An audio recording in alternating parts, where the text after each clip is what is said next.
Gloria a Dios. Padre, gracias te damos, Señor. Gracias por el tiempo de la alabanza, la adoración, el canto, Señor, que levantamos a tu persona, Señor. En esta hora queremos pedirte, Señor, que tu gracia esté sobre nosotros, que tu Espíritu Santo nos ayude, Señor, a descifrar, a revelar tu palabra, Señor, a entender aquellas cosas que al hombre no le es dado a entender, Señor. Dame la sabiduría, Señor, dame las palabras que son conforme a tu mensaje, Señor, y te pedimos que tu Espíritu Santo sea elaborando en nuestros corazones por medio del poder de la palabra, Señor. Confiamos que ella es la que cambia por medio de tu poder que viene, Señor, a través de tu palabra. Háblanos en esta noche, en el nombre de Jesús. Amén. Bueno, vamos a continuar en la serie que estamos compartiendo, la vida práctica del cristiano. Y mientras adorábamos allí, yo meditaba en el tema de esta noche. Y yo creo que todo cristiano tiene el deseo, tiene el anhelo de un cambio espiritual rápido. Todos queremos una liposucción espiritual, ¿verdad? Todos queremos que se vayan las libras de más en un segundo, en el primer día del gimnasio. Y no nos gusta el proceso, ni la disciplina, ni la práctica, ¿verdad? Ni el orden. Queremos que todo sea como el pan tostado, ¿verdad? Que entra y ¡plin! Sale tostadito en segundos, ¿verdad? ¿Cuántos quieren esa vida espiritual? Bueno, afortunadamente Dios es un Dios sabio y Él sabe el tiempo y cómo debemos de ser procesados como cristianos. Y afortunadamente, como tenemos un Dios sabio, Él entiende que todo lo que viene de manera fácil no trae aprendizaje. Todo lo que es fácil no trae proceso, ni disciplina, ni crecimiento, ni convicción, ni mucho menos amor. El amor es manifestado en el sacrificio a través del dolor, ¿verdad? Cuando alguien quiere saber si otra persona le ama, la medida de ese amor siempre se va a notar en el sufrimiento, en el dolor que esa persona está dispuesta a soportar por la otra persona. Si fuera tan fácil el crecimiento, ¿verdad? Yo creo que todo el mundo fuera cristiano. Pero hay un proceso que la palabra de Dios nos enseña, que es la disciplina de cada día permanecer en su palabra, cada día meditar en su palabra, cada día ir a su palabra, cada día depender de su palabra. Ahora, si usted piensa que esto es un poquito demandante, piense en todo lo demás que usted ha hecho si no funciona igual también. Cuando usted quiere aprender a manejar, si usted quiere aprender una profesión, si quiere aprender un trabajo, si quiere educar a sus hijos, toma tiempo, ¿sí o no? Toma tiempo, pero sobre todo disciplina, responsabilidad, integridad, insistencia, perseverancia, todos los días. Y el día que usted no haga lo que tiene que hacer, a la larga eso le afecta a usted mismo. Es como el padre negligente que no pasa tiempo con sus hijos disciplinándolo y luego el niño crece y se pregunta, ¿verdad? ¿Quién enseñó eso? ¿Por qué se comporta así? Y es porque todos queremos ese cambio radical, pero lo queremos de la manera más fácil. Por esa razón hay tantas iglesias abarrotadas, porque viene un profeta o viene un maestro y te dice, ven que voy a orar por ti y mañana tú vas a ser como Cristo, ¿verdad? Pero el otro día se encuentra en el espejo con el demonio de ayer, ¿verdad? Se encuentra exactamente con la carnalidad de ayer, lo mismo, el mismo proceso. Pero ¿cuántos han podido experimentar que la palabra, cuando la hacemos como debe, obedecemos de manera progresiva, quizás no veamos una gran transformación, pero vemos mucho de lo que Dios ha hecho en nosotros? ¿Cuántos dicen amén? Entonces entendemos que es un proceso, no es algo que pasa de hoy a mañana. Inicio diciendo esto antes de dar el tema, porque para traer una paz en entendimiento por lo menos, porque a veces la frustración de los dolores, los sufrimientos, las aflicciones, quiero, ¿verdad?, estar a cierto nivel espiritual y no estoy allí, también debemos de ser pacientes, porque es un proceso, ¿verdad?, que Dios está haciendo en nosotros. Yo quiero que vayamos a Salmo 119. Y en el Salmo 119 le voy a compartir antes de leer el tema de esta noche. El tema de esta noche es la disciplina de guardar su palabra. La última vez que traje la enseñanza hablábamos de la disciplina de la meditación, ¿verdad? Los que estaban aquí. Hoy vamos a hablar de la disciplina de guardar su palabra. Salmo 119. En este salmo es en uno de los capítulos donde más aparece la palabra guardar. Cuando usted lee la Biblia, a usted no le da curiosidad a algunas palabras que, aunque parecen muy simples y usted la quiere llevar a la aplicación, como que se queda preguntando, ¿verdad? ¿Qué quiere decir guardar la palabra? Me llevo la Biblia debajo del brazo, me la pongo en la cabeza, en la cartera, ¿dónde la guardo, verdad? Y son palabras que parecen simples, pero por eso notan que siempre vamos al original de esa traducción, para saber qué quiso decir el Espíritu Santo por medio del autor. La disciplina de guardar su palabra es lo que vamos a hablar. Yo únicamente voy a leer del 1 hasta el verso 17, para que noten las veces que de ahí, del 1 al 17, menciona la palabra guardar. Y luego la vamos a ver en el Nuevo Testamento para que entiendan de que como muchos por ahí dicen, ya no estamos bajo la ley, sino bajo la gracia. Y muchos creen que eso significa que no debemos de andar en la ley, ¿verdad? Y no significa eso. Significa que no estamos subyugados por debajo de la ley, sino que ya vivimos la ley de manera natural por el Espíritu Santo. Ahora, la gracia es el favor y el poder para poder vivir, ¿qué? Esa ley, ¿verdad? Entonces, la ley, los 10 mandamientos, que Jesús los resumió a 2, es nuestro estilo de vida aquí y en el cielo. No robar, no matar, no adulterar, amar a Dios sobre todo, amar a mi prójimo como yo me amo a mí. Ese es un estilo de vida. Entonces no quiere decir que no vamos a echar la ley a un lado. Jesucristo dijo que cualquiera que tuviere por menos esta ley, así será llamado en el cielo, ¿verdad? Entonces vamos a leer desde el verso 1 en el Salmo 119. Dice, bienaventurados los perfectos de camino, los que andan en la ley de Jehová. Cada vez que diga mandamiento, ley, temores, preceptos, consejo, es la palabra de Dios, ¿ok? Verso 2. Bienaventurados los que, ¿quién me ayuda? Guardan sus testimonios. Testimonio es la palabra allí también, la Biblia, la palabra de Dios. Dice, y con todo el corazón le buscan, pues no hacen iniquidad los que andan en sus caminos. Tú encargaste que sean muy guardados tus mandamientos. Ojalá fuesen ordenados mis caminos para guardar tus estatutos.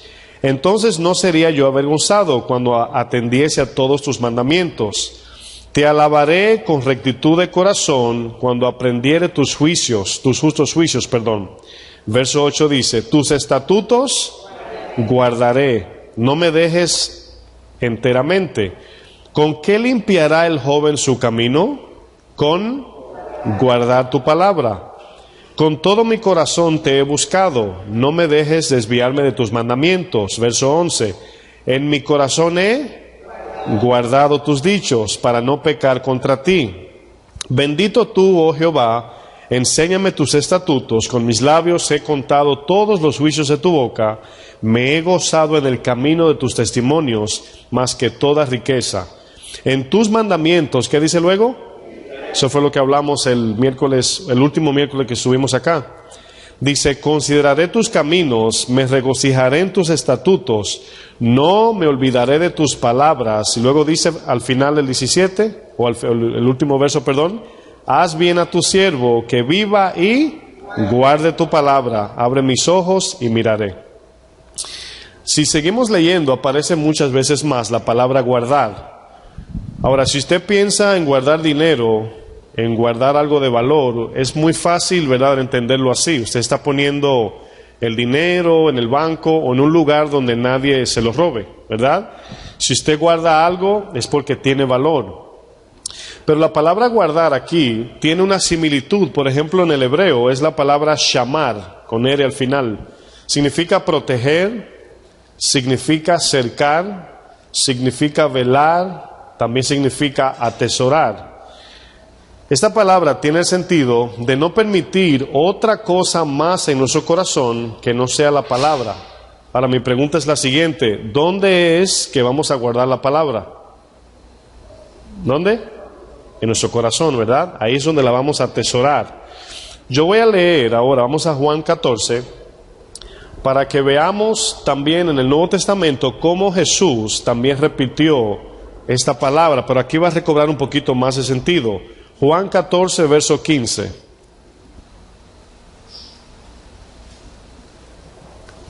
Juan 14, verso 15. Aquí se va a repetir por lo menos 4 veces, pero durante el capítulo 14, 15, 16 aparece mucho esta palabra guardar.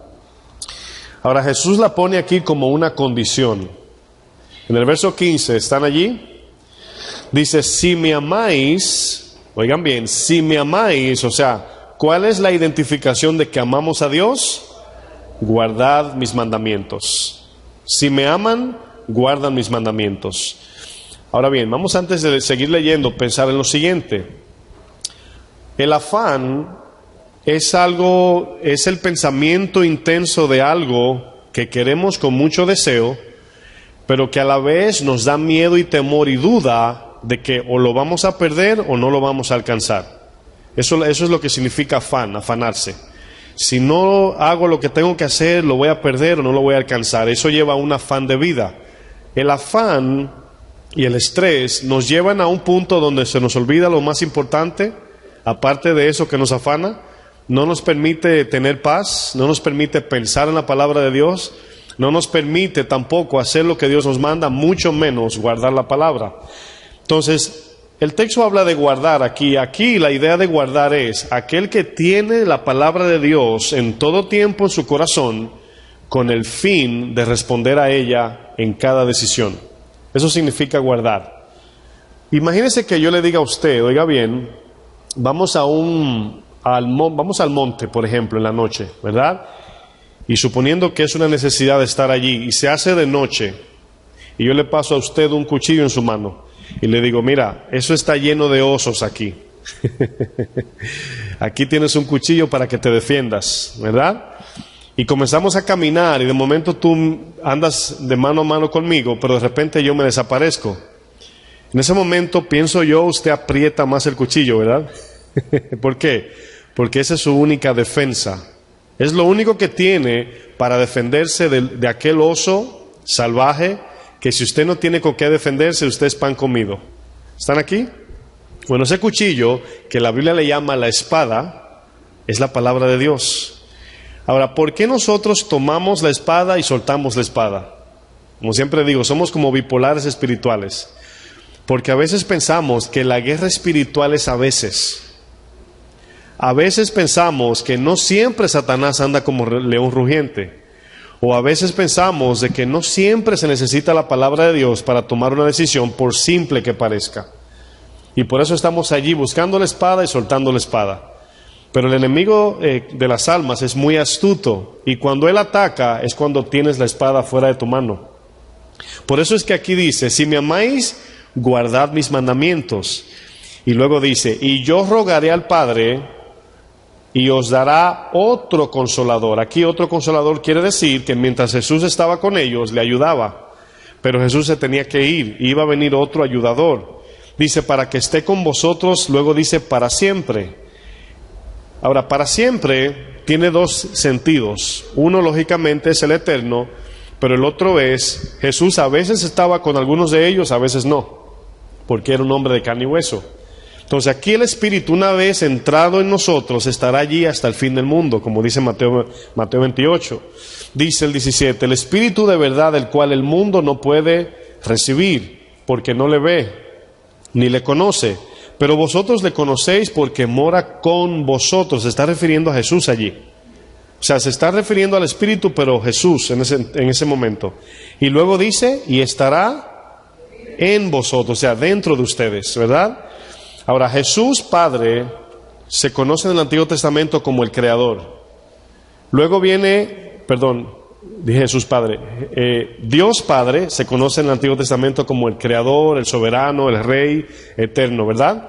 En el Nuevo Testamento Jesús viene como Dios Hijo, a un propósito temporal, por así decir, para ir a la cruz. Pero luego que Jesús se va, viene Dios Espíritu.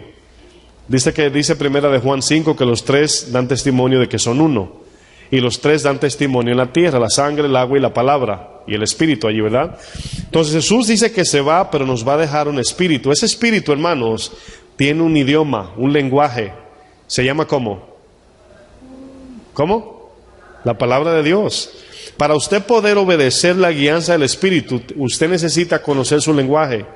Se llama el logos, la palabra. Cuando el Espíritu te diga algo, ¿te lo va a decir conforme a qué? A la palabra. Si usted va a un país extranjero, usted necesitaría, vamos a decir Alemania. ¿Cuántos saben alemán? No alemán como, ¿verdad? Como dicen en Colombia, alemán, como trabaja mi amigo. ¿Sí entienden? No, es un chiste colombiano. Bueno, van a necesitar un traductor en Alemania. ¿Cuántos saben alemán? Nadie. Para poder caminar en las calles y comer, ¿qué necesitan? Un traductor, uno que lo guíe, un consolador, por así decir, un ayudador. Él conoce el lenguaje, las calles, etcétera, de todo lo que es Alemania, por así decir. El Espíritu Santo conoce el mundo espiritual, lo que usted y yo no vemos. Y si usted no tiene la palabra guardada en su corazón, cuando Dios le hable, en este caso el Espíritu, usted anda en otro idioma y no va a poder identificar quién le está hablando. ¿Me estoy dando a entender hasta dónde vamos? Bueno, por eso aquí Jesús le está hablando de eso. El 18 dice, no os dejaré huérfanos, vendré a vosotros. Parece que se llenaron de temor. Dice, todavía un poco y el mundo no me verá, no verá más.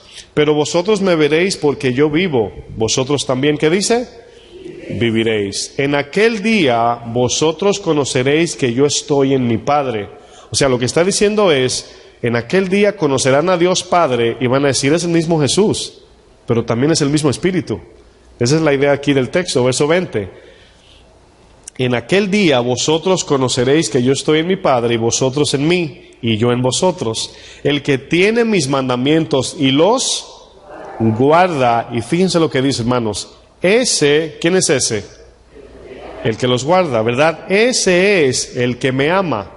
Ahora, ¿cuántas personas en este mundo dicen, ay, yo amo a Dios, ¿verdad? Yo le oro y me da todo lo que yo le pido? Y andan mal, no andan en sus mandamientos. Dice, y el que me ama será amado por mi Padre, y yo le amaré y me manifestaré a él. Le dijo Judas, no el Iscariote, Señor, ¿cómo es que te manifestarás a nosotros y no al mundo? Ahora, aquí hay una distinción. Está haciendo aquí dos grupos. ¿Por qué no te manifiestas al mundo sino a nosotros? Lógicamente porque cuando Jesús vino a predicar y a decir arrepentíos, no todos creyeron. Y los que sí creyeron, lógicamente, fueron los que recibieron el amor de Dios por la palabra, y por eso ahora esos, los que le siguieron, pueden amar a Dios. Dice que nosotros le amamos porque Él nos amó primero. Entonces aquí vemos que ellos respondieron al mensaje del Evangelio, pero no todos. Dice, respondió Jesús y le dijo, el que me ama mi palabra guardará, y mi Padre le amará, y vendremos a Él y haremos morada con Él. Ahora aquí es la promesa de Pentecostés.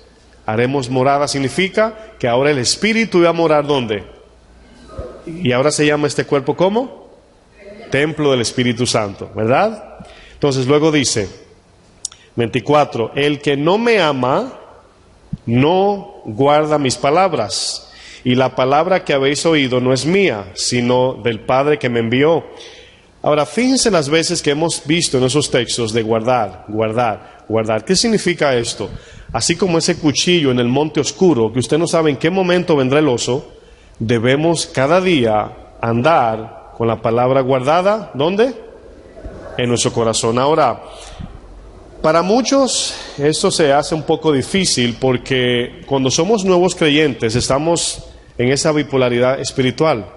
De repente ando como que no soy cristiano y luego me acuerdo, ¿verdad? Y cambiamos. Ay, ¿verdad? Que acepté al Señor hace una semana. Y a veces es normal, eso es normal, o sea, todavía estamos aprendiendo. Pero llega un tiempo, 3, 4, 5 años, donde ya vivimos en una convicción, nuestra mente cambió. Ya no miramos el mundo como el mundo mira el mundo, sino ahora miramos el mundo como Cristo mira el mundo. Sabemos que un día todo esto se va a acabar y ya tenemos una percepción diferente. Cuando a alguien le pasa un problema, no es lo mismo cuando nos pasa un problema a nosotros. Pero yo entiendo que no todos han crecido a esa convicción. La palabra en el griego, guardar, significa lo mismo, pero voy a agregar algunas más. Significa custodiar. ¿Han visto los guardaespaldas cuando andan con un político? Ni foto quiere que le tiren, ¿verdad? Observar también. Ahora, observar es muy importante porque cuando usted guarda algo como el dinero, bueno, algunos están en su teléfono viendo su cuenta de banco a ver si le sacaron un peso, pero usted no está el día entero mirando allí el dinero. Usted sabe que está en el banco. La palabra es diferente porque ahora la palabra la guardamos para observarla con el fin de responder a las actitudes, comportamientos y pruebas de este mundo conforme a la palabra. Otra traducción también significa preservar, vigilar sobre o mantener.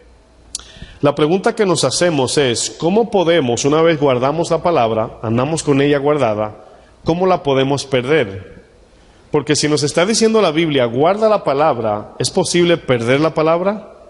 Bueno, una parte de eso es olvidar de que debemos discernir y responder por medio de la palabra. Nosotros como cristianos tenemos la responsabilidad de todo lo que sentimos, hacemos, decimos, miramos, escuchamos, debe de ser filtrado por la palabra de Dios.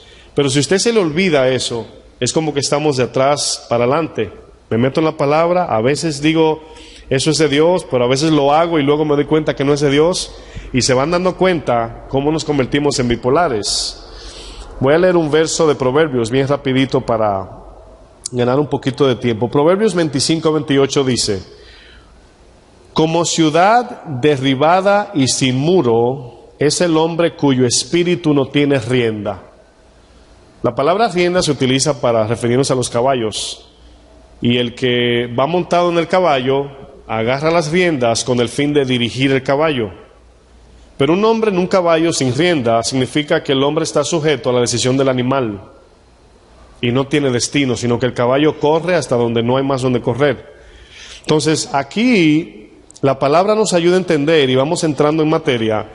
La Biblia utiliza metafóricamente acerca de la protección del corazón los muros, ¿verdad? Los muros en tiempos bíblicos. Dice que como ciudad derribada y sin muro es el hombre cuyo espíritu no tiene control, es la palabra, ¿verdad? Bueno, vamos a usar el ejemplo de los muros. Vamos a usar esos ejemplos y van a entender bien fácil qué significa guardar la palabra en el corazón.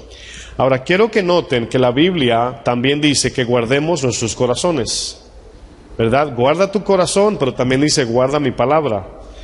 Los muros tenían el propósito de cuidar la ciudad de los enemigos paganos que no eran, o viceversa, podía ser muros para cubrir la ciudad de Jericó, que eran paganos, el pueblo de Dios. Pero en sí los muros tienen el propósito de cubrir de que nadie entre cuando le dé la gana, ¿verdad? Cuando al enemigo le plazca, sino que están allí para proteger a la ciudad que está dentro de los muros. Una ciudad sin muros era una ciudad desnuda. Una ciudad sin muros era una ciudad derrotada. Una ciudad sin muros era una ciudad esclavizada. Proverbios 4:23 dice: sobre toda cosa guardada, guarda tu corazón, y luego dice, porque de él mana, de allí sale la vida. Ahora, el corazón, si podemos imaginarlo, es como si fuera un tipo, no sé si sabe un poco de tubería de acueductos, pero simplemente imagínense una tubería de plástico PVC blanca, ¿verdad? De esa por donde pasa agua.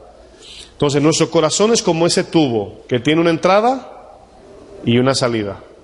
Ahora, si ustedes notan, de allí solamente va a salir, ¿quién me ayuda? Lo que dejamos entrar. Esa es la idea del corazón. Usted y yo no creamos nada. Todo lo que el hombre hace es porque lo absorbió, lo aprendió, o le dijeron, o le aconsejaron, sino que todo lo que permitimos entrar es lo que va a salir, o por nuestras obras, o nuestra boca, etcétera. ¿Me entendieron hasta ahí, verdad?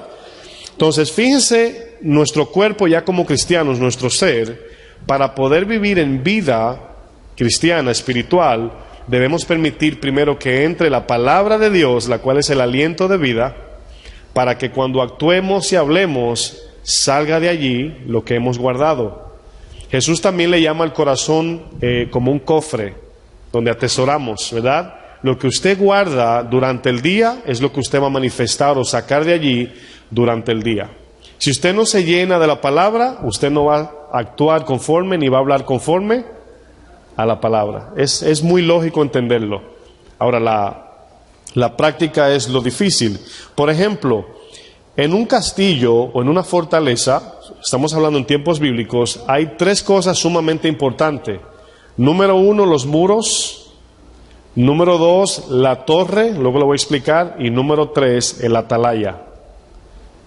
Cada ciudad debía tener muros para poder protegerse de los demás enemigos o aquellos que querían saquear y proteger sus familias, y la ciudad allí estaba dentro de los muros.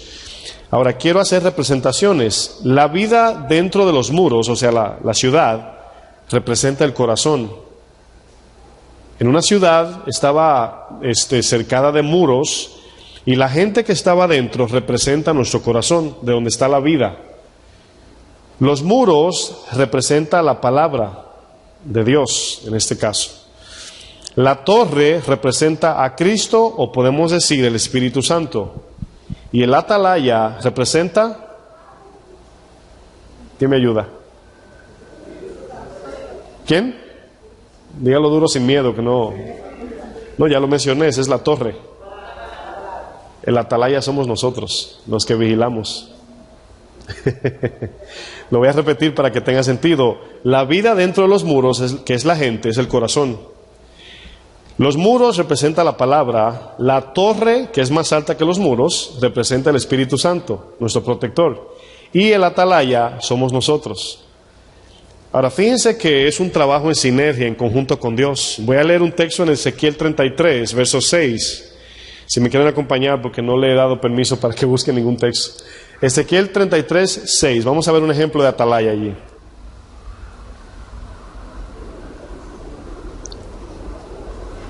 Nosotros somos los atalayas. Ezequiel 33, verso 6. Fíjense, solamente lo vamos a usar como ejemplo, referencia para la palabra atalaya. Sí saben lo que es una atalaya, ¿verdad? Un vigilante. No, porque a lo mejor sí puede pensar en el tratado que dan los testigos de Jehová, ¿verdad? Dice, pero si el atalaya viere venir la espada. Ahora, en ese texto vamos a ver la responsabilidad de la atalaya. Si el atalaya viere venir la espada y no tocare, ¿qué dice? La trompeta, ¿verdad? Y el pueblo no se apercibiere, y viniendo la espada, hiriere de él alguno, este fue tomado por causa de su pecado, es una consecuencia de muerte. Pero oigan lo que dice luego, pero demandaré su sangre de mano del atalaya. Ahora usted está viendo lo que dice, por ejemplo, Lucas 17. Es necesario que venga el tropiezo, pero hay de aquel por el cual vienen. Entonces Dios demanda una responsabilidad del que hace tropezar, como a Judas. Pero estaba escrito que alguien iba a entregar al Señor. Fíjense cómo Dios en su sabiduría cumple su propósito. Ahora, ¿qué podemos ver aquí? Un atalaya es aquel hombre que está en todo tiempo mirando a distancia por una ventanita de la torre. ¿A quién está mirando? Al enemigo. Pero necesita poner mucha atención, porque si por un momento él voltea la cara y el enemigo comienza a correr hacia, o los enemigos, la ciudad, cuando él vuelve y mira, perdió tiempo de tocar la trompeta para que se preparen para guerra. Ahora yo quiero que vean el principio aquí. Como atalayas debemos de velar y orar. Por eso dice la palabra velad y orad, porque por ahí anda el león rugiente, ¿cómo? Buscando a quien devorar. Yo quiero que usted vuelva al ejemplo del oso con la espada en la mano o el cuchillo. ¿Usted cree que usted soltaría ese cuchillo solo en el monte de noche? ¿Usted cree que usted quitaría la mirada, verdad, como una atalaya, por dónde viene ese oso? Yo creo que no. Pero nuestro confort y descanso y nuestra ignorancia de que el enemigo anda como león rugiente, ponemos allí la espada y la levantamos el mes que viene y vivimos una vida derrotada sin saber por qué, y es por eso, porque no estamos guardando su palabra. Aquí el atalaya nos representa a nosotros. Usted y yo se nos dio una orden de velar y de orar. Jesús dijo, velad y orad para que no entren en la tentación. Quiere decir que la tentación va a venir, pero para que no entremos en ella tenemos que identificar de lejos el ataque de Satanás. ¿Están de acuerdo? Ahora, ¿qué sucede? Digo esto con respeto, pero nosotros estamos demasiado despistados. Si no es el teléfono, es la televisión, el internet, yo no sé, pero no estamos vigilando. ¿Qué quiere decir vigilar como cristiano?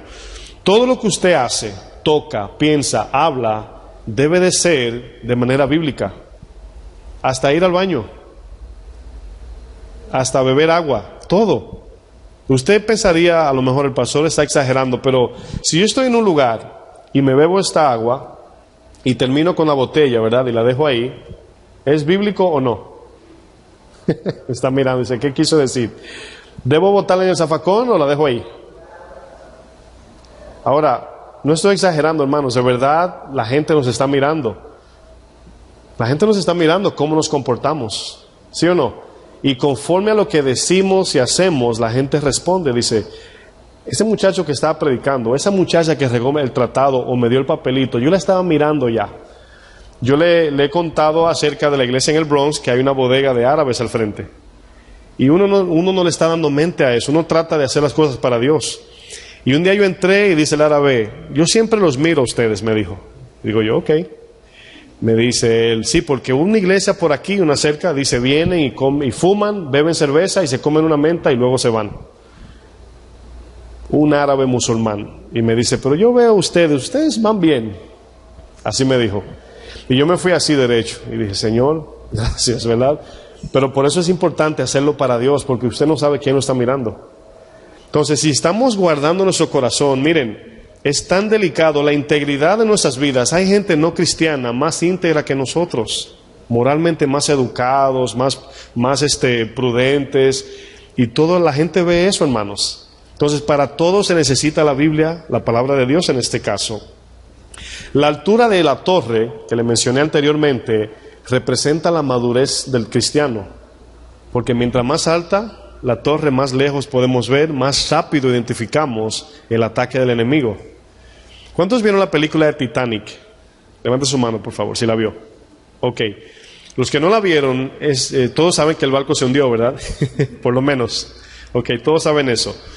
El que vio la película sabe por qué chocó con el témpano, ¿verdad? Porque la atalaya se entretuvo. ¿Se acuerdan? Que la atalaya estaban Jack y Rose allí, creo que se llama, o no Rose. ¿Sí, Rose? Sí. Estaban ahí juguetoneando románticamente y la atalaya comenzó a mirar y a reírse. Y cuando hizo así, ya tenía el témpano ahí. Y se murieron miles de gente en esa película. Por una negligencia. No sé si fue así en la vida real, pero la película sí lo narra. El atalaya desatendió su trabajo y no le dio tiempo. Cuando miró, ya no hubo tiempo. Quisieron doblar el barco y no pudo. Todo le abrió un hoyo por abajo y se hundió. Ya todos saben que el barco se hundió.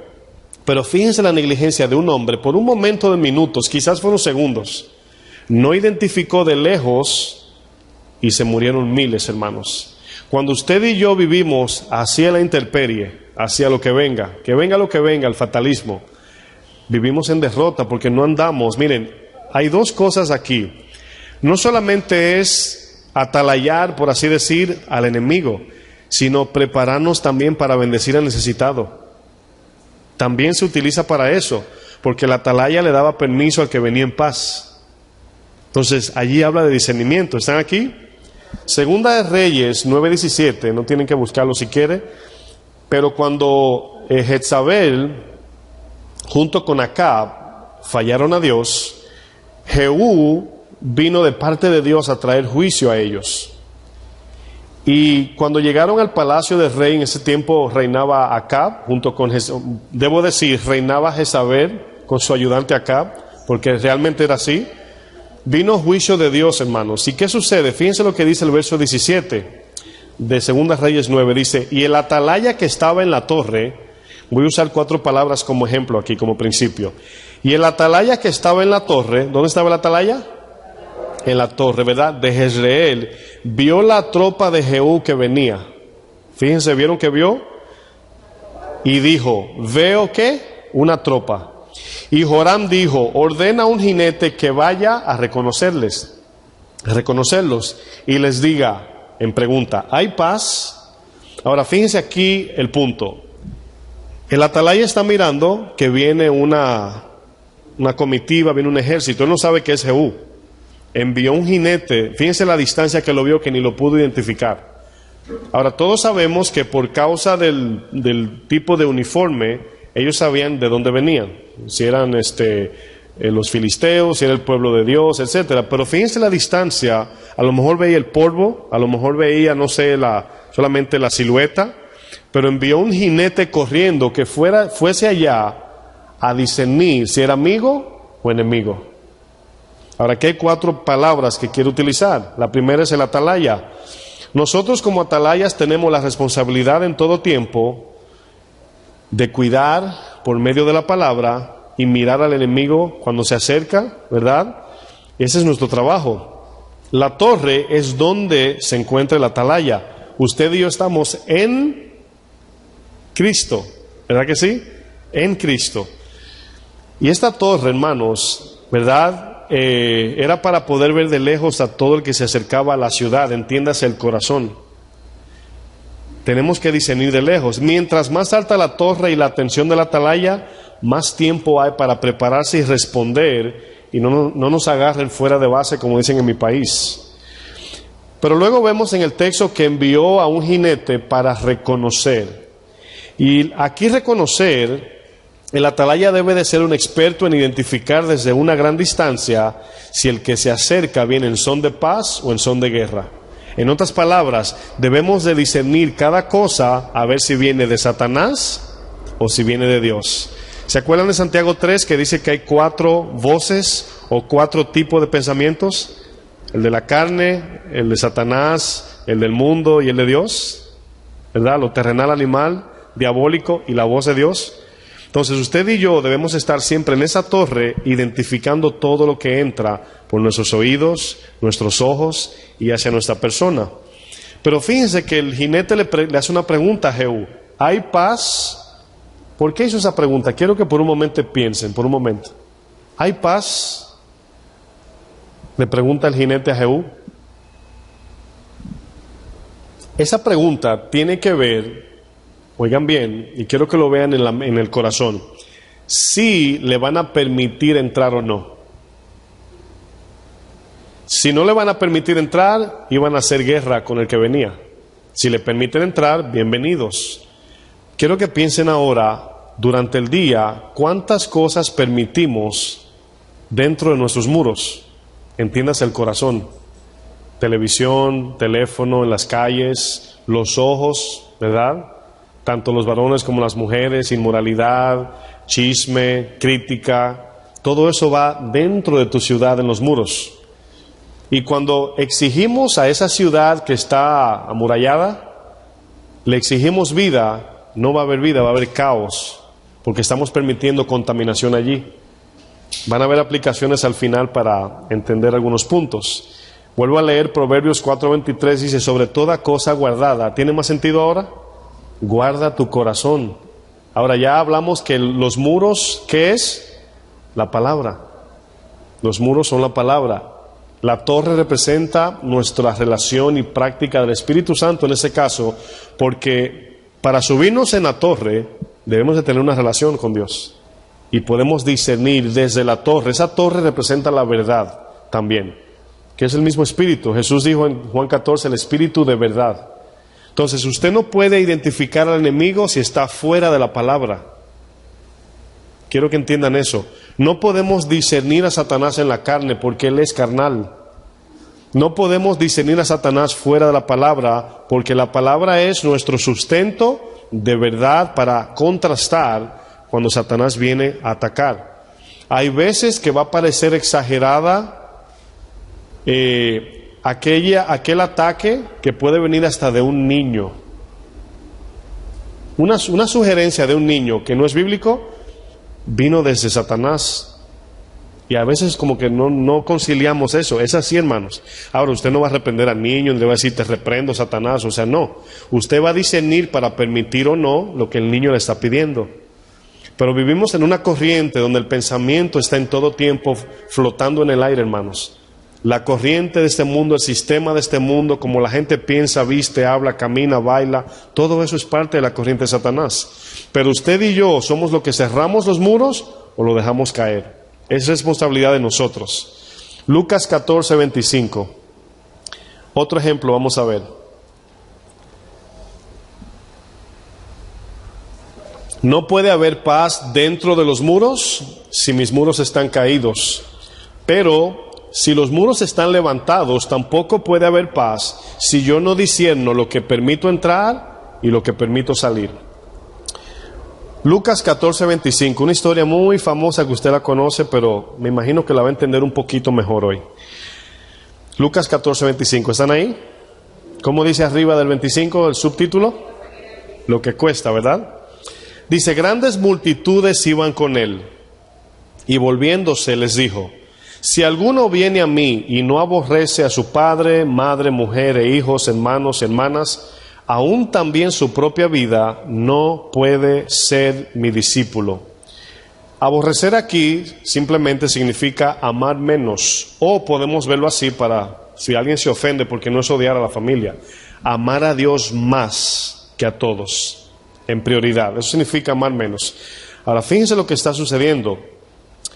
Cuando usted ama menos a Dios por las cosas de este mundo, lógicamente es idolatría. Cuando usted ama menos las cosas de este mundo por amar más a Dios, es adoración. ¿Sí lo entienden? Pero ese amor a Dios que me hizo aborrecer lo demás, es lo que me va a capacitar para poder seguir amando en el amor de Dios a lo que yo aborrecí. Ya sea el dinero, la familia, aún mi vida. Yo no me puedo amar en el amor de Dios si no me niego. Para yo poder cuidarme, protegerme, porque dice la palabra, ama a tu prójimo, ¿cómo? Como te amas a ti. Entonces, si tú no te amas, no puedes amar a otro. Pero si tú no amas, si Dios no te da amor, tampoco te puedes amar. Entonces, es la conexión de Dios te da amor, por eso podemos amar a Dios, y en esa relación yo puedo amar a mi prójimo y me puedo amar yo. Esa es la idea del corazón puro y limpio. Pero fíjense el 27. Y el que no lleva su cruz y viene en pos de mí, no puede ser mi discípulo. Ahora bien, quiero hacer bien rapidito este ejemplo. Imagínese que todos los que estamos aquí somos soldados de los Estados Unidos. Nos enviaron a un país X a pelear. Pero ¿qué sucede? Que todos pasaron años donde ya incluso hay, vamos a decir, cierto control de nuestra parte en el territorio allí. Ya estamos conviviendo con las personas, estamos comiendo, etcétera. Pero ¿qué sucede? Que ese tiempo al estar allí nos hemos acomodado en esa zona de combate. Y viene una embajada de Estados Unidos a recogernos.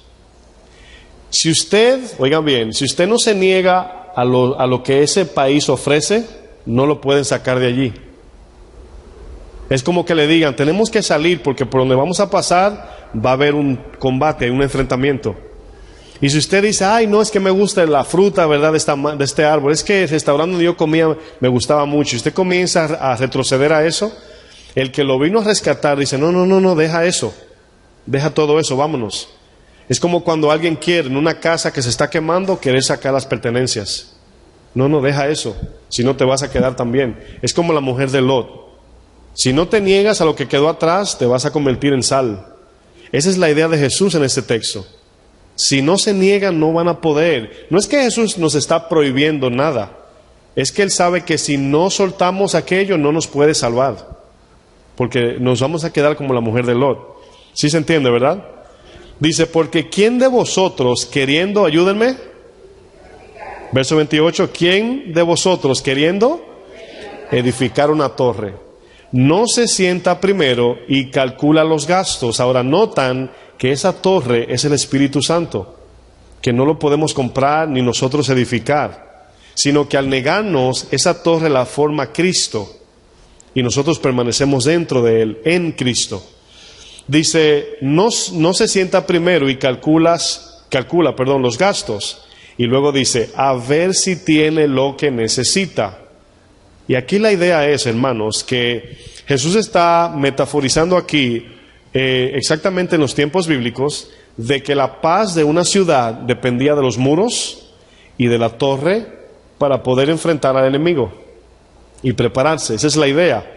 Dice, para acabarla, no sea que después que haya puesto el cimiento y no pueda acabarla, todos los que la vean comiencen a hacer burla de él. ¿Cuándo se acuerdan de Nehemías? ¿Se acuerdan de Nehemías que el Señor puso gracia en él y el rey lo dejó ir? Nehemías volvió lo pueden leer en sus casas, Nehemías 1, volvió porque le trajeron noticia de que Jerusalén estaba derribada. Sus paredes estaban, los muros en el suelo, y la ciudad estaba devastada. Y dice, lloré, hice cilicio, hice ayuno, y mi corazón me dolió. Fíjense que Nehemías nunca había ido a Jerusalén. Nació en Babilonia. Era un muchacho que amaba a Dios, era un muchacho instruido en la palabra, pero tenía un amor ferviente que cuando él se confesó ante Dios, dijo así, hemos pecado contra ti. Él no dijo, Señor, ellos que resuelvan el problema. El amor de Dios siempre nos va a llevar a amar a lo que Dios ama. Esa es una evidencia, hermanos. Verso 30 dice, diciendo, este hombre comenzó a edificar y no pudo acabar.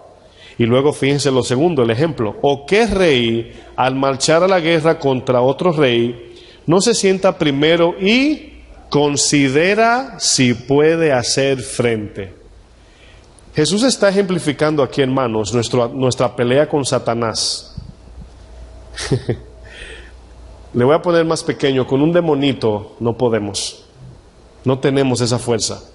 Jesús dijo que si alguien quiere saquear una casa, primero tiene que amarrar al hombre fuerte. El hombre fuerte es Satanás. Usted y yo no tenemos fuerza, por más cristianos que seamos, para pelear con ningún demonio. Esa predicación por ahí de que no, yo lo piso y en el nombre de Jesús, no sabe lo que están diciendo, hermanos. Lo van a desnudar como los judíos que quisieron hacer exorcismo.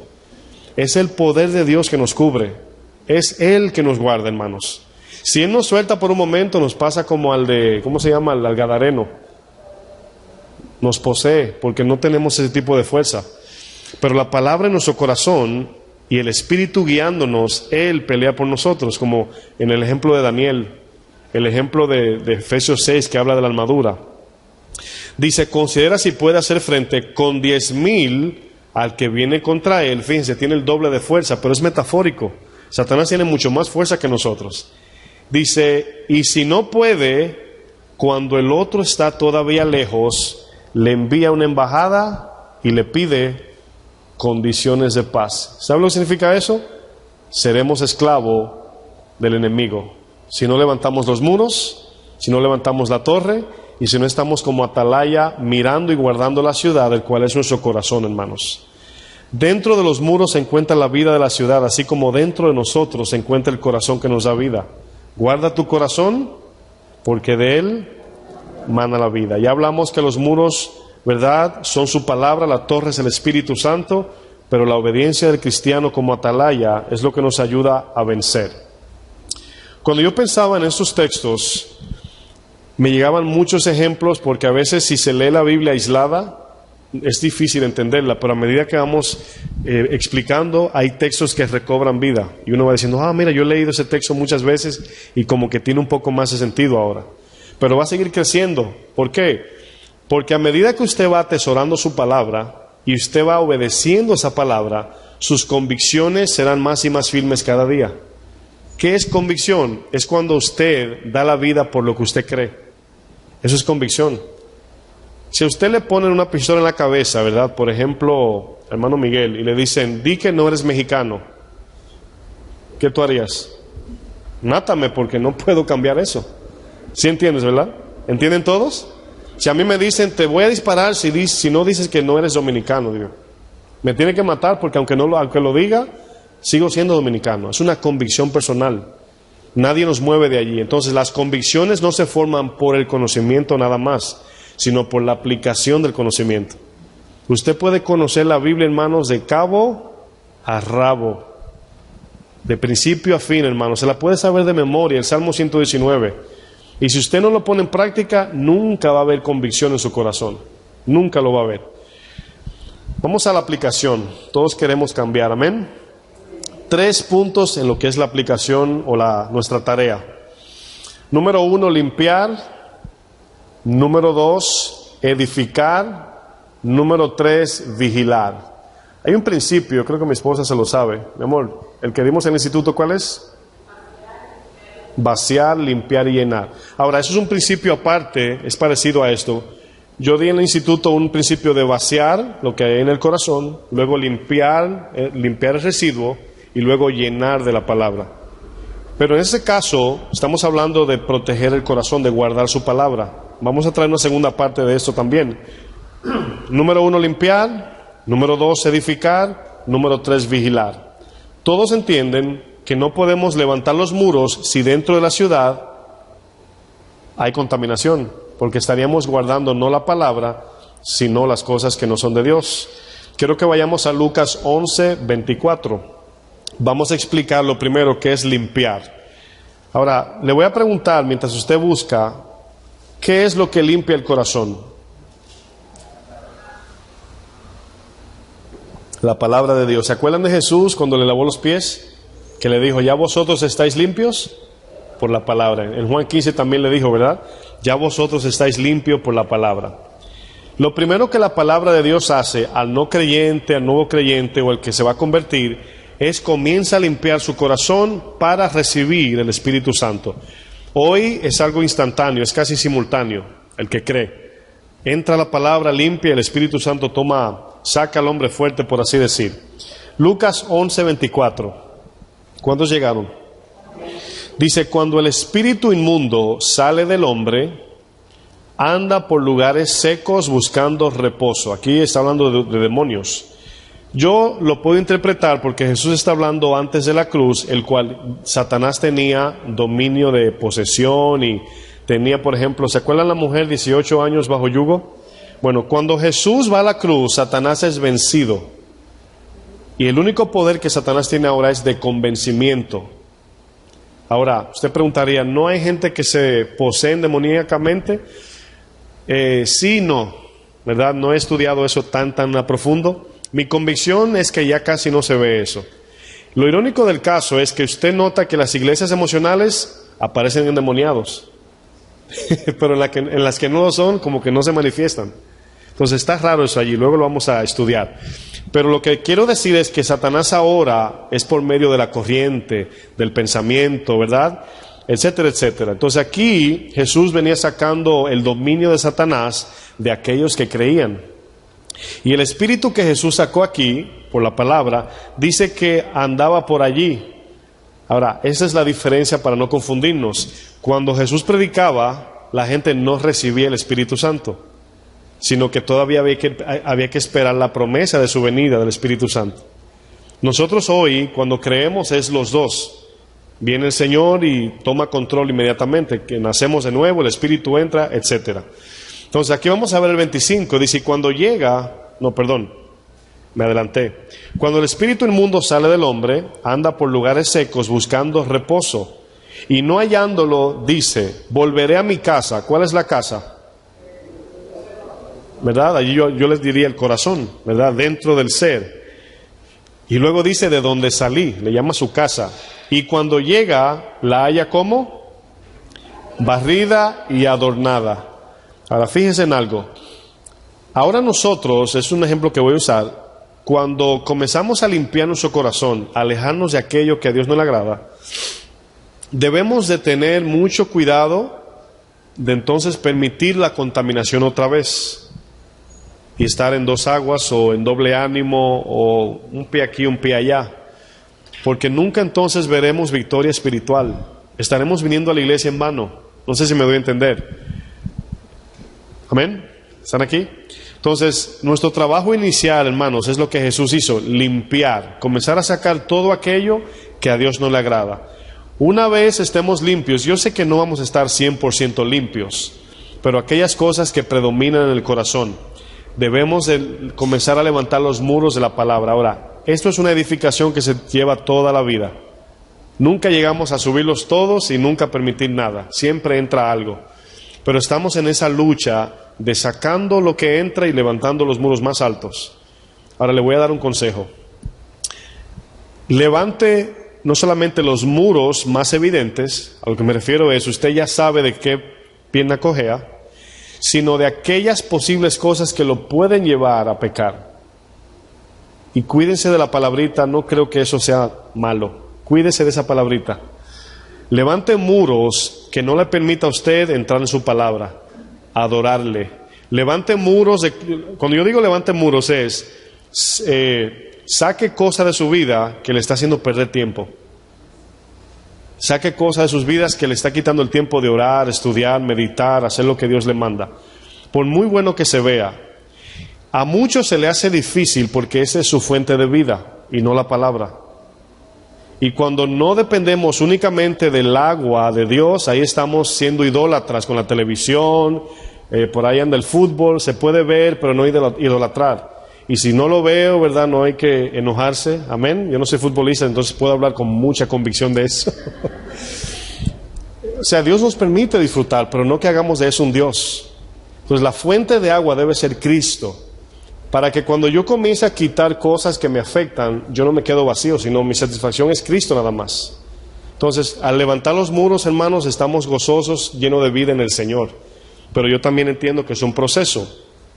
Fíjense lo que dice el 26 para avanzar un poco. Dice, entonces va y toma otros 7 espíritus peores que él, y entrados moran allí, y el postrer estado de aquel hombre viene a ser peor que el primero. ¿Se acuerdan cuando enviaron? Voy a usar un ejemplo invertido. Le voy a explicar por qué quiero decir invertido. ¿Se acuerdan cuando Josué envió los 2 espías? Ahora, yo quiero que usted invierta eso como si Josué fuera tipo enemigo y Jericó es nuestra ciudad, por ejemplo. Ellos entraron y Rahab le permitió entrar. Eso es una recámara del corazón. Quiero que vean eso con mucho cuidado. Permitimos algo tan pequeñito entrar en el corazón, pero luego puede tomar todo nuestro ser. Esos 2 espías, 2 hombres, fueron la causa, ellos fueron a los que enviaron, pero Rahab fue la causa por qué tomaron todo Jericó. Toda la ciudad la tomaron. Y entró por una puertecita pequeña 2 hombres. Quiero que conecten eso con una recámara de su corazón. Cuando usted permite entrar algo tan pequeño que puede tomar todo su corazón. ¿Sí lo entendieron? Entonces tenemos que tener cuidado, hermanos, lo que permitimos entrar. No diga eso no es nada. A los varones, a veces yo estoy con mi esposa, hermanos, y hay películas que no tienen nada de malo. Nada de malo.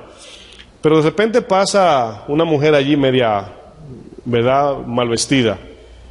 Nosotros tenemos la costumbre que inmediatamente vemos algo que nos va a traer contaminación, cambiarlo. Aunque está muy buena la película y ya casi a punto de acabarse. Acabamos de ver una película bíblica y había mujeres desnudas allí. Supuestamente, ¿de quién? De Pablo, no sé qué. Entonces, hay que cuidar, hermanos, porque el momento que entró por sus ojos, usted no necesita entrenamiento para pecar. ¿Sí saben eso? Sino entró y ya. Entonces vamos a comenzar a cerrar esas puertas y a levantar los muros más altos, a alejarnos lo más lejos posible. Bueno, vamos al punto 2 para ganar tiempo. Segundo es levantar los muros. Quiero que vayamos a Mateo 7:24. Sí, edificar, claro. Levantar los muros, sí. Sí, lo que pasa es que lo simplifiqué a limpiar, edificar y vigilar. Pero levantar los muros, ¿cómo se hace? ¿No es en edificación? Sí, ¿verdad? No, a eso me refiero, claro. Levantar muros es edificar. Ya me condenaron ya. Lo que pasa es que cuando di el principio de aplicación, no le quise decir, ¿verdad?, limpiar el corazón, levantar los muros, porque es más difícil recordar. Sino que usé palabras simples para que recuerden más. Limpiar, levantar y vigilar. Levantar los muros pertenecen a la 2. ¿Ok? ¿Ahí lo tienen ya? ¿Perdí como quiera? No. Pensé que me está mirando como que se está justificando, no quiere admitir que falló. Mateo 7:24 dice, cualquiera pues, y aquí está, hermanos, aquí está vamos a decir, la aplicación de edificar, es esta, ¿verdad? Dice, cualquiera pues que me oye estas palabras, ¿y qué dice luego? Y las hace. Es importante eso. Santiago dice, no seamos oidores, sino hacedores. Ahora, Jesús va a utilizar ese ejemplo para referirlo o usarlo como ejemplo comparado con aquel que edificó una casa en la roca. Dice, lo compararé a un hombre prudente. Ahora, prudente significa un hombre sabio, de corazón íntegro, sabiduría, y mujer también. La mujer sabia edifica su casa, ¿verdad?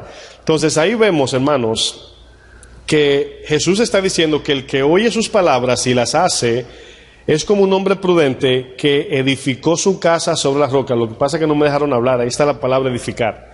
Edificó su casa sobre la roca Y dice que vino toda clase de prueba, por así resumirlo. ¿Verdad? Vino lluvia, ríos, soplaron vientos, golpearon contra aquella casa y no cayó. ¿Por qué? Porque estaba fundada sobre la roca. Ahora, fíjense cómo es que edificamos, oyendo su palabra y haciendo su palabra. Esa está bien simple. Y para terminar y cerrar, por último, vigilar, por si me condenan. Pero el punto aquí es guardar su palabra. Guardar su palabra es lo mismo que vigilar. Bueno, ¿cómo guardamos su palabra, hermanos? Ya lo hemos dicho durante toda la enseñanza. Vamos a traer una segunda parte, si Dios lo permite. Guardar su palabra, hermanos, está conectada a la penúltima que acabamos de leer ahora. Es oír su palabra y obedecerla. Usted no puede obedecer lo que se le olvida. Entonces, por eso necesita recordarla, meditar, guardarla y llevarla siempre en la mano para que todo lo que haga sea conforme a la palabra. ¿Están aquí? Pónganse de pie, por favor. Vamos a dejarlo hasta ahí.